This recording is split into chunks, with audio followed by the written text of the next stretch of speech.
knew this. Okay, for some reason, okay, no matter how many times I think I've read the Bible, there's always something where I'm like, I did not know this was in here. I didn't know they slept because of overwhelming sadness. Okay. From overwhelming sadness over Jesus' impending suffering. It's a deep, non-restorative sleep born from emotional exhaustion, the way the mind retreats from unbearable pain, contrasting with restful sleep, and it signifies being paralyzed by sorrow rather than invigorated. So let's just read this really quick. So key aspects.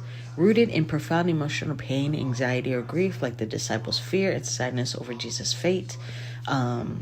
It's an escape, a numbing of the senses, a temporary retreat from overwhelming feelings. Not true rest.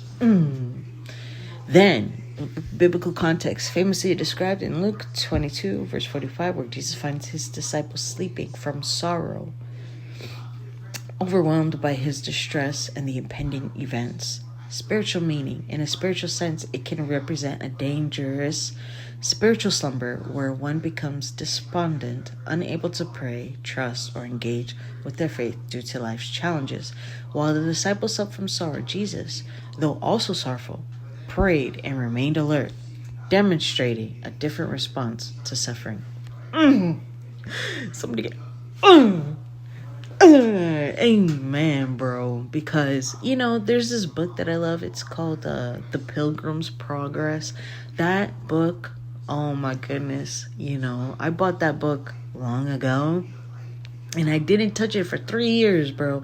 Until the day that I actually needed that book the most. Other than the Bible, God used this book because it describes an amazing account of a Christian's journey going through different stuff. And I remember there was one where there was a state of being asleep. Like you can't stay in a certain place for too long because it's going to cause you to fall asleep.